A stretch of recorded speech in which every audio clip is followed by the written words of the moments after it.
In the 13th century, the Mongol Empire stood unmatched. Their armies had burned cities, toppled dynasties, and shattered empires from the Middle East to Europe. Yet, in the humid jungles and muddy rivers of Southeast Asia, their unstoppable tide met an unexpected wall, a small but fearless nation called Jivaiyat. What unfolded was not just a war, but a lesson in resilience, strategy, and the spirit of freedom. This is the story of how Vietnam crushed the mightiest empire the world had ever seen. From the wind-swept steppes of Mongolia, Genghis Khan forged a war machine unlike any before.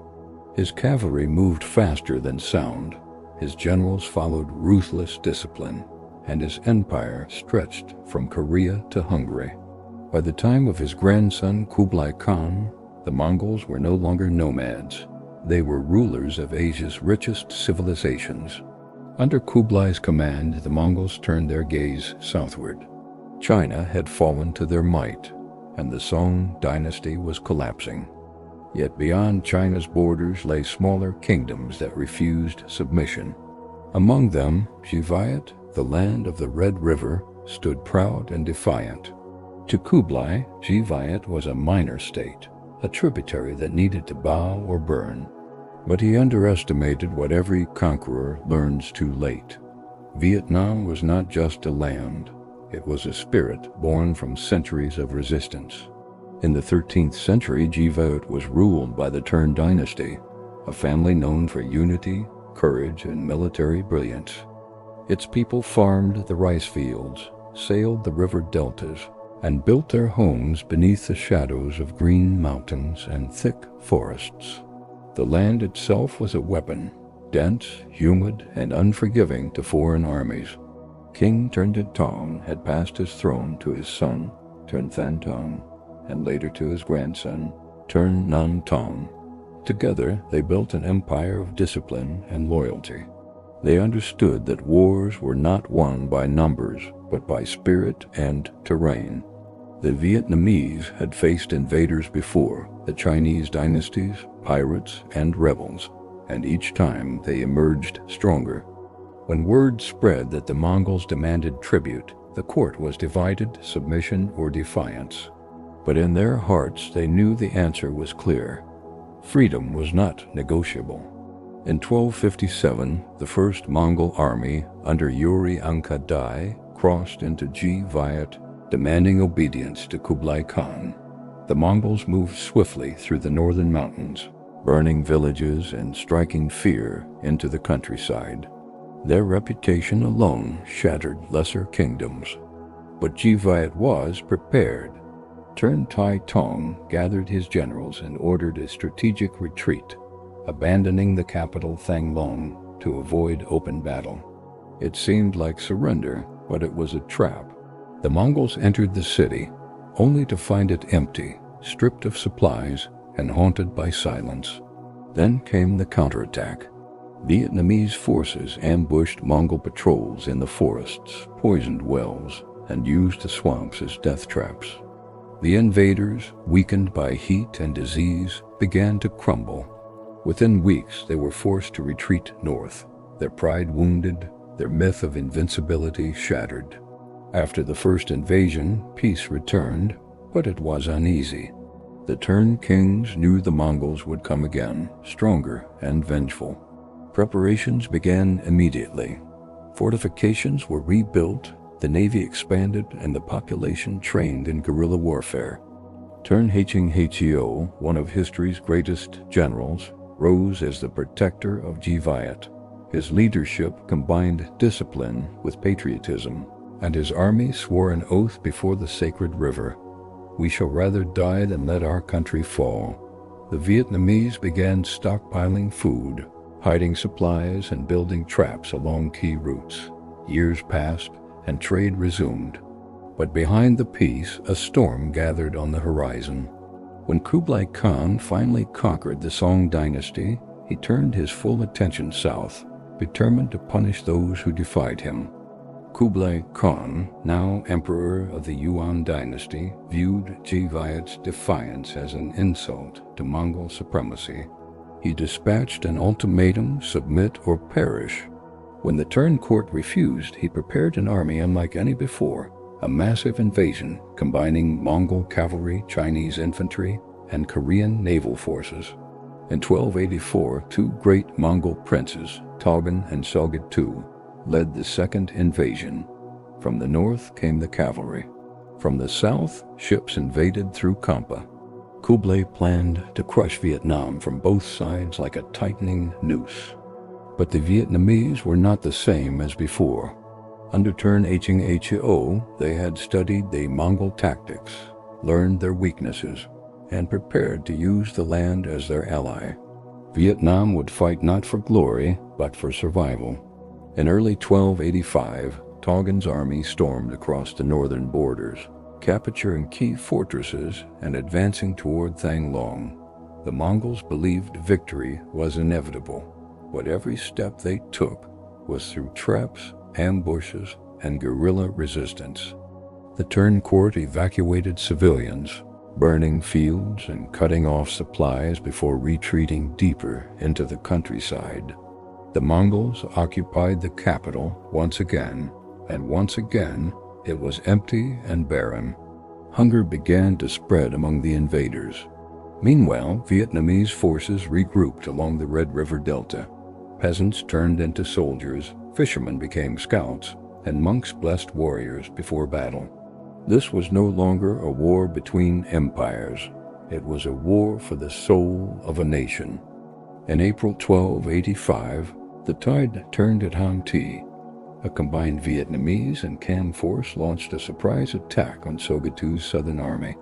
Using fireboats and ambushes along the riverbanks, they cut off the Mongol fleet's escape. Sogid II fought fiercely, but was struck down in battle.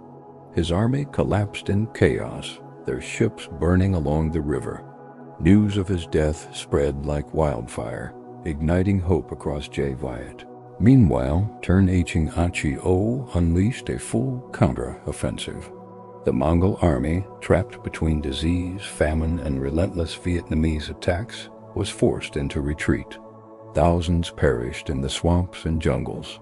The second invasion had failed, and Kublai Khan's fury grew. Though victorious, Viet knew the Mongols would not stop. Tern Heo ordered the strengthening of the navy and built a network of watchtowers along the rivers.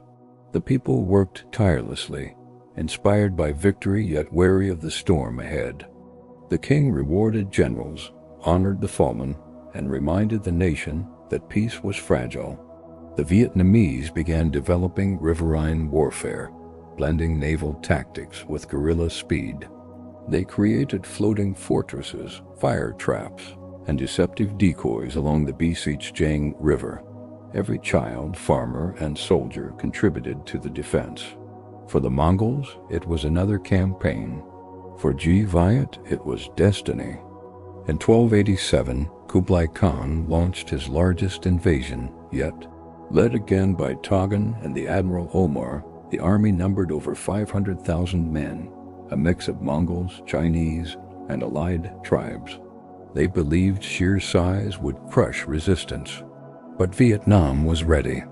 The Tern dynasty executed a master plan, evacuating cities, cutting supply lines, and allowing the invaders to advance deep into the delta. The Mongols captured Thang Long for the third time, but once again found nothing to eat, no people to enslave, and no glory to claim. Their vast supply fleet, critical for feeding the army, was ambushed at Van Hun by the Vietnamese navy. Without supplies, the Mongol army began to starve, a familiar nightmare repeating itself. Tern Heo prepared his masterpiece, a trap inspired by his ancestors' victory centuries before. Wooden stakes were driven into the riverbed of Biseech, their tips sharpened and hidden beneath the water. When the tide rose, the trap disappeared. As the Mongol fleet pursued the retreating Vietnamese navy, the tide began to fall. Suddenly, the ships struck the hidden stakes. The river turned into a graveyard of broken hulls and drowning soldiers. Flames erupted as Vietnamese fireboats crashed into the trapped fleet. Arrows rained from the riverbanks. The mighty Mongol navy burned, its soldiers screaming in chaos. By sunset, the once feared fleet was ash and silence. With their navy destroyed and supplies gone, Togun's army collapsed. The Mongols tried to flee north through the forests, but the Vietnamese hunted them relentlessly. Disease, hunger, and exhaustion tore through their ranks. Heo unleashed coordinated attacks from every direction, encircling the remaining forces. The once proud army that had conquered half the world was reduced to scattered survivors crawling back toward China. When Togun finally crossed the border, only a fraction of his army remained. Kublai Khan's dream of southern conquest had died in the rivers of Viet. Vietnam stood victorious, battered but unbroken. The Mongols would never invade again. Across Asia, the defeat shocked the world. The same empire that had conquered Persia, Russia, and China had been stopped by a small, determined kingdom. Turn Nan Tong declared national celebrations. Temples rang bells for days, and the people sang of their freedom. Yet amidst the joy, the Turn king's new victory came at a heavy cost. Villages burned, families torn apart, and countless soldiers lost. But history would remember them not for their suffering, but for their courage. Viet had proven that strategy and unity could overcome even the mightiest empire. Turn Heo became immortal in Vietnamese history, a symbol of loyalty, genius, and national pride. He wrote Hutch Ten Gessis, a timeless declaration calling his soldiers to love their land more than their lives. His strategies became textbooks for future generations. He taught that patriotism was not just defense of land, but of identity.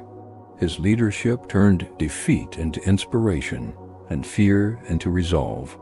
Every soldier saw in him the soul of Vietnam itself. Centuries later, statues would rise in his honor, and his name would be whispered by every soldier defending Vietnamese soil. For Kublai Khan, the failure in Vietnam was a bitter wound. He had conquered kingdoms and empires, but the jungles of Viet humbled his might. His generals blamed weather, terrain, and disease, but the truth was simpler. The Vietnamese refused to break. The cost of the invasions drained the Yuan treasury and weakened Mongol authority in the south. It marked the beginning of the decline for Kublai's dream of global conquest. In time, even his dynasty in China began to crumble. Proof that power built on fear could never conquer the hearts of free people. The story of Vietnam's victory over the Mongols became a legend across generations. It showed that a small nation, united by purpose, could stand against the greatest empire the world had known. Every war Vietnam fought afterward carried echoes of those days. Rivers turned into battlefields, forests into fortresses, and people into warriors. The Mongols had left in defeat, but their shadow reminded Vietnam that freedom is never permanent. It must always be defended. And so, through centuries of struggle, the spirit of Viet endured, proud, defiant, and unyielding as ever. As the Mongols vanished into the mist of history, the land of Viet stood tall, scarred, but sovereign. Empires rise and fall, armies march and fade, but the will of a free people can never be conquered. This is not just a story of war. It's a story of resilience, of courage, and of a nation that refused to bow. Vietnam didn't just survive the Mongols.